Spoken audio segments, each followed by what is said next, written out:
I haven't experienced anything this exhilarating in a very long time. As someone who doesn't enjoy sports in the slightest, I'm happy to say that Kuroko's basketball has given me a genuine interest in the sport. That was until I went to an NBA game and realized that anime is completely fictional and basketball isn't nearly as awesome as you'd want it to be in person. Now that I've wasted my intro time accomplishing nothing, let's get this moving. Kuroko's Basketball Season 2 absolutely delivers. It hits the ground running from episode 1 and doesn't stop until you arrive at its conclusion. The humor is still well paced and only there when necessary. The over-the-top inner monologues are still alive and well, and the incredible English that the series is known for is ever more present in this season thanks to some new characters. Well, Tiger. What a surprise to find you here. You don't look surprised at all. Keeping the usual poker face. I ain't keeping a poker face. It's my nature.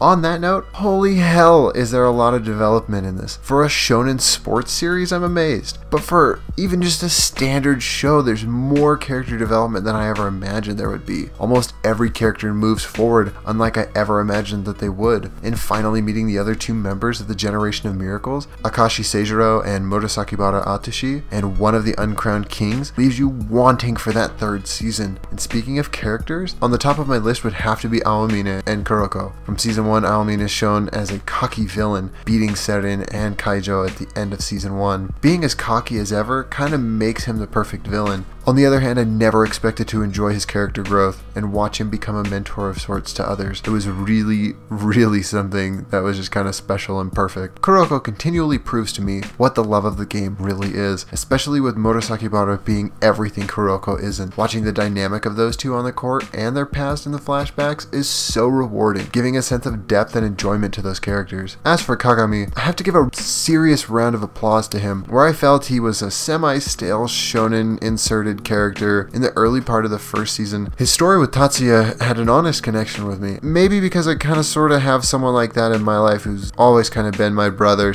/ rival to this day. Still, that part of the story is completely enjoyable.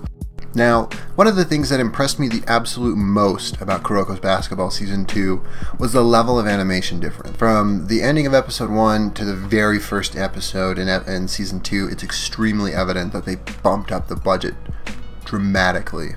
And I appreciate that. The animation style keeps you interested, and it's consistent throughout the entire show, with the exception of a couple of the swishes of the net are the same CG, but a perfect example of how fluid this animation is. The scene between Kagami and Aomine in the zone is one of the most gratifying moments of the series, but as a whole, because you finally see those two on the same level, and you see the way that they compete together, and you just see that look in Aomine's eyes and the smile that comes across his face, that he's finally happy. He's finally happy he can play basketball.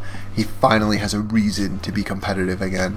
And you just watch these two giants just go at it. I'm more than willing to say that at this moment, that's my top moment of anime in 2014. I mean, I could go on about all the characters and how amazing each of them progresses in the series, but it's only going to drag the review out longer than I think you want to be here for. The best part about Season 2 is that it moves itself right into the action, leaving most of the school life that plagued the first season's pacing behind.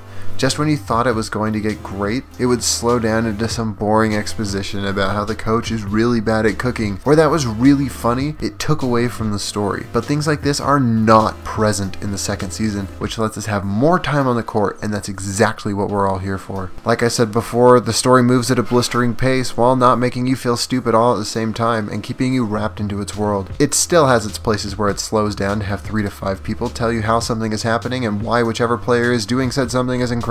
Overall, I think this series is one of the best shows to come around in a long time. Reminiscent of my time I spent with Slam Dunk as a kid, I found it extremely difficult to not enjoy every second of this show. I can't recommend it enough, which is why this review is going to end here, because I'm going to spoil it if I keep talking, and I don't want to spoil any of it. With all that said, Kuroko's Basketball Season 2 gets, and let's count these shots.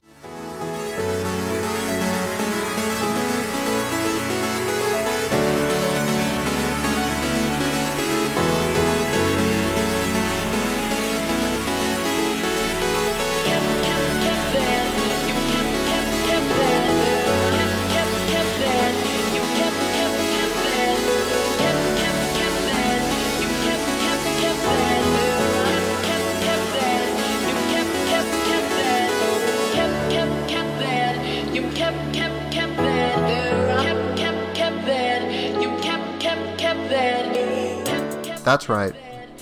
Kuroko's basketball gets a 5 out of 5.